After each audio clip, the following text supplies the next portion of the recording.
بسم اللہ الرحمن الرحیم۔ ملفوظات حضرت مسیح موعود 20 ستمبر 1907 بمقام قادیان دارالمان۔ فرمایا مبارک احمد کی وفات پر میری بیوی نے یہ بھی کہا ہے کہ خدا تعالیٰ کی مرضی کو میں نے اپنے ارادوں پر قبول کر لیا ہے، اور یہ اس الہام کے مطابق ہے کہ میں نے خدا کی مرضی کے لیے اپنی مرضی چھوڑ دی ہے۔ فرمایا 25 برس شادی ہونے کو ہوئے اس عرصے میں انہوں نے کوئی واقعہ ایسا نہیں دیکھا جیسا اب دیکھا۔ میں نے انہیں کہا تھا کہ ایسے محسن اور آقا نے جو ہمیں آرام پر آرام دیتا رہا، اگر ایک اپنی مرضی بھی کی تو بڑی خوشی کی بات ہے۔ فرمایا ہم نے تو اپنی اولاد وغیرہ کا پہلے ہی سے فیصلہ کیا ہوا ہے کہ یہ سب خدا تعالیٰ کا مال ہے اور ہمارا اس میں کچھ تعلق نہیں، اور ہم بھی خدا تعالیٰ کا مال ہیں۔ جنہوں نے پہلے ہی سے فیصلہ کیا ہوتا ہے ان کو غم نہیں ہوا کرتا۔ فرمایا میں تو کبھی نہیں مان سکتا کہ جو شخص دل سے خدا تعالیٰ کی طرف قدم رکھے وہ ضائع ہو۔ مومن آدمی کبھی ضائع نہیں کیا جاتا، اس کو دین بھی ملتا ہے اور دنیا میں بھی عزت ملتی ہے اور مال بھی۔ فرمایا حضرت صلی اللہ علیہ وسلم نے ایک دفعہ اپنے گھر میں آ کر پوچھا کہ ہمارے گھر میں کیا ہے۔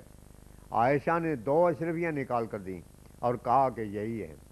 حضرت صلی اللہ علیہ وسلم نے ہتھیلی پر رکھ لیں اور کہا کہ کیا حال ہے اس نبی کا جو پیچھے 2 اشرفیاں چھوڑ جائے، اور پھر اسی وقت تقسیم کر دیں۔ فرمایا اللہ تعالیٰ بہتر جانتا ہے کہ ہمارے پاس کبھی کچھ ہو تو دوسرے دن سب خرچ ہو جاتا ہے۔ جو کچھ ہوتا ہے جماعت کا ہوتا ہے اور وہ بھی لنگر خانے میں خرچ ہو جاتا ہے۔ بعض اوقات کچھ بھی نہیں رہتا اور ہمیں غم پیدا ہوتا ہے، تب خدا تعالیٰ کہیں سے بھیج دیتا ہے۔ اکثر لوگ خدا تعالیٰ کی پوری قدر نہیں کرتے۔ وما قدر اللہ کا قدر الانعام آیت 92۔ خدا تعالیٰ تو فرماتا ہے وفی السماء رزقکم وما توعدون، سورہ زاریات آیت 23۔ اس زمانے کے فلسفی تو ایسی باتیں کرنے والے کو نادان، بیوقوف اور پاگل کہتے ہیں، مگر 1,24,000 پیغمبروں کے مجرب اور آزمودہ فلسفے کو ہم رد کس طرح کر سکتے ہیں؟ کیونکہ خدا پر پورا ایمان نہیں ہوتا، اس لیے اس کی راہ میں مال خرچ کرنے سے بھی دریغ کرتے ہیں۔ مگر ہمارے خیال میں مال تو پھر مال ہے، اس راہ میں تو جانیں بھی قربان کر دینی چاہیے۔ 21 ستمبر 1907 بوقت ظہر۔ فرمایا سنت اللہ اسی طرح سے جاری ہے، اور ہمارا اعتقاد بھی یہی ہے کہ بعض لوگوں کو نہ تو خدا کے ساتھ تعلق ہوتا ہے اور نہ ہی ان کے اخلاق عادات اچھے ہوتے ہیں، مگر جب کسی اپنے پرائے نے مرنا ہو یا کوئی اور ایسے ہی واقعہ ہونا ہو تو بعض اوقات خوابوں کے ذریعے سے کچھ نہ کچھ اطلاع ہو جاتی ہے۔ یہاں تک کہ ایک چوڑی کو بھی میں نے دیکھا ہے کہ اس کی اکثر خوابیں سچی نکلا کرتی تھیں، بلکہ ایک پلے درجے کی زانیہ اور بدکار عورت کو بھی کچھ نہ کچھ خوابیں آ سکتی ہیں، اور بازاری عورتیں طوائف وغیرہ بھی اکثر اوقات بیان کیا کرتی ہیں کہ میری فلاں خواب سچی نکلی۔ اگر یہ سوال کیا جاوے کہ خدا تعالیٰ نے ایسا کیوں کیا، تو اس بات کا جواب یہ ہے کہ یہ لوگ ایسا نمونہ پا کر کارخانہ نبوت کو سمجھ دیں۔ اگر ایسا نمونہ نہ ہوتا تو پھر نبیوں کے تعلق کو سمجھنے میں دقت ہوتی۔ یہ سچی بات ہے کہ کافر، فاسق، فاجر سب کو سچی خوابیں کبھی کبھی آیا کرتی ہیں، اور اس کا مطلب یہ ہوتا ہے کہ جب تم لوگ باوجود طرح طرح کے عیبوں، فسق و فجور اور دنیا کے گند میں مبتلا ہونے کے ایسی خوابیں دیکھ لیا کرتے ہو، تو پھر وہ جو ہر وقت خدا تعالیٰ کے پاس رہتے ہیں اور اسی کے آستانے پر ہر وقت گرے رہتے ہیں، ان کو سچا کیوں نہ سمجھا جائے۔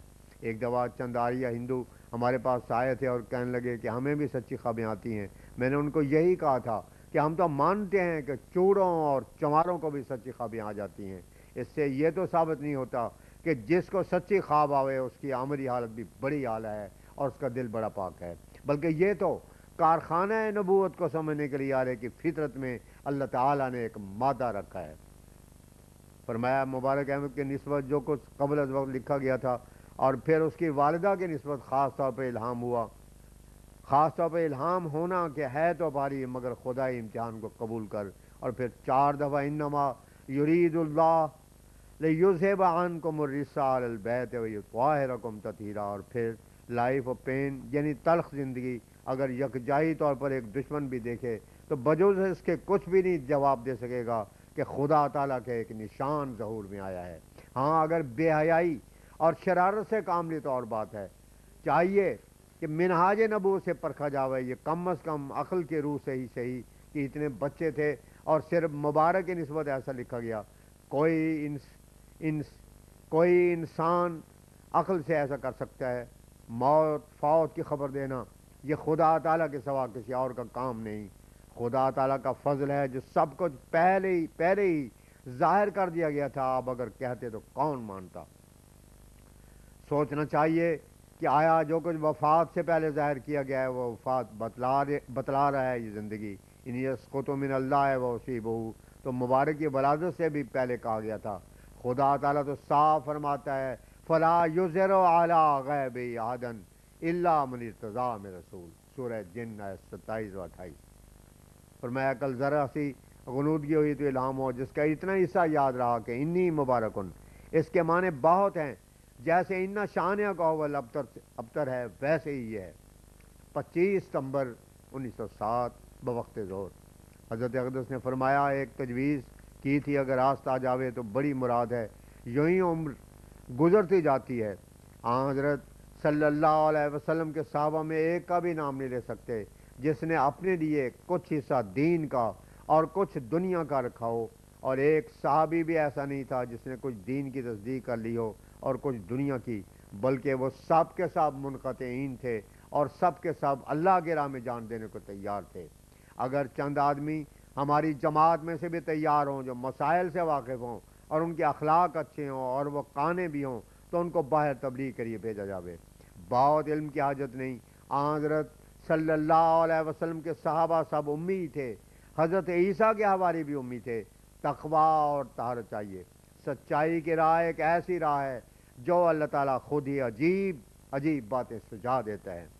لوگ اپنے لڑکوں کو تعلیم دینے کے لیے یہاں کے سکول میں بھیجتے ہیں، اگرچہ وہ اچھا کرتے ہیں اور یہ اچھا کام ہے، مگر وہ معاذ للہ نہیں بھیجتے، کیونکہ ان کا خیال ہوتا ہے کہ جو سرکاری تعلیم اور جماعت بندی اور دوسرے قواعد دیگر سکولوں میں ہیں وہی یہاں بھی ہیں، اور یہاں بھیجتے وقت دنیاوی تعلیم کا بھی خصوصیت سے خیال رکھ لیتے ہیں اور جانتے ہیں کہ جو تعلیم دوسرے سکولوں میں ہے وہی یہاں ہے، مگر تام بھی نیک نیتی کی بنا پر یہ سب عمدہ باتیں ہیں اور اس سے کچھ عمدہ نتیجہ ہی نکلنے کی توقع ہے۔ اور یہاں کے سکول میں تعلیم پانے سے اتنا فائدہ تو ضرور ہے کہ دن رات نیکوکاروں اور صادقوں کی صحبت میں رہنا پڑتا ہے، عمدہ کتابوں اور ہماری تصانیف کے پڑھنے کا موقع بھی ملتا رہتا ہے، اور مولوی نور الدین صاحب کی عمدہ باتوں اور نصیحتوں اور درس کے سننے سے بہت فائدہ ہوتا ہے۔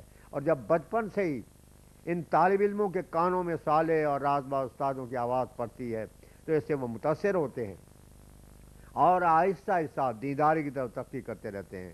اگر یہ سچی بات ہے کہ اس مدرسے کی بنا فائدے سے خالی نہیں، اگر 300 یا 400 لڑکا تعلیم پاتا ہو تو اتنی امید ہے کہ 30 یا 40 ہماری منشا کے مطابق بھی نکل آئیں گے، مگر جو بات ہم چاہتے ہیں وہ اس سے پوری نہیں ہو سکتی، کیونکہ خواہ کچھ ہی ہو یہ باتیں ملاونی سے خالی نہیں۔ ہمارا مطلب اس بات کے بیان کرنے کا یہ ہے کہ خدا تعالیٰ جس نمونے پر اس جماعت کو قائم کرنا چاہتا ہے وہ صحابہ رضی اللہ عنہم کا نمونہ ہے۔ ہم تو منہاج نبوت کے طریقے پر ترقیات دیکھنی چاہتے ہیں، موجودہ کارروائی کو خالص کارروائی نہیں کہہ سکتے، ہزار مرتبہ رائے زنی کی جائے، اصل میں جیسا کہ میں نے کل کہا تھا ابھی تو پانی کے ساتھ پیشاب کی ملاونی ہے۔ غرض اس طرح کی تعلیم ہماری ترقیات کے لیے کافی نہیں، ہمارے سلسلے کو تو صرف اخلاص، صدق اور تقوی جلد ترقی دے سکتا ہے۔ حضرت صلی اللہ علیہ وسلم کے صحابہ 1,00,000 سے متجاوز تھے، میرا ایمان ہے کہ ان میں سے کسی کا بھی ملانے والا ایمان نہ تھا، ایک بھی ان میں سے ایسا نہ تھا جو کچھ دین کے لیے اور کچھ دنیا کے لیے، بلکہ وہ سب کے سب خدا تعالیٰ کی راہ میں جان دینے کے لیے تیار تھے، جیسے کہ خدا تعالیٰ فرماتا ہے فَمِنْهُمْ مَنْ قَضَى نَحْبَهُ وَمِنْهُمْ مَنْ يَنْتَظِرُ، سورہ احزاب آیت 24۔ جو لوگ ملانے والے ہوتے ہیں ان کو خدا تعالیٰ نے منافق کہا ہے۔ بیعت کرنے والوں کو خوش نہیں ہونا چاہیے، کیونکہ منافق وہ لوگ ہیں جنہوں نے کچھ ملانے کی۔ حضرت صلی اللہ علیہ وسلم کے زمانے میں جو منافق تھے، اگر وہ اس زمانے میں ہوتے تو بڑے بزرگ اور مومن سمجھے جاتے، کیونکہ شر بہت بڑھ جاتا ہے تو اس وقت تھوڑی سی نیکی کی بھی بڑی قدر ہوتی ہے۔ وہ لوگ جن کو منافق کہا گیا ہے، اصل میں وہ بڑے بڑے صحابہ کے مقابلے پر منافق تھے۔ یاد رکھو، جس شخص نے خدا تعالیٰ کے ساتھ کچھ حصہ شیطان کا ڈالا وہی منافق ہے۔ فرمایا قرآن شریف میں ہماری جماعت کے نسبت لکھا ہے وآخرین منہم لما یلاقوا بہم، سورہ جمعہ۔ اس آیت سے معلوم ہوتا ہے کہ صحابہ میں سے ایک اور گروہ بھی ہے، مگر ابھی وہ ان سے ملے نہیں۔ ان کے اخلاق، عادات، صدق اور اخلاص صحابہ کی طرح ہوگا۔ میرا دل گوارا نہیں کرتا کہ اب دیر کی جاوے، چاہیے کہ ایسے آدمی منتخب ہوں جو تلخ زندگی کو گوارا کرنے کے لیے تیار ہوں اور ان کو ہر متفرق جگہوں میں بھیجا جاوے، بشرطے کہ ان کی اخلاقی حالت اچھی ہو، تقوی اور طہارت میں نمونہ بننے کے لائق ہوں، مستقل راست اقدام اور بردبار ہوں، اور ساتھ ہی قانے بھی ہوں، اور ہماری باتوں کو فصاحت سے بیان کر سکتے ہوں، مسائل سے واقف اور متقی ہوں، کیونکہ متقی میں قوت جذب ہوتی ہے، وہ آپ جاذب ہوتا ہے، وہ اکیلا رہتا ہی نہیں۔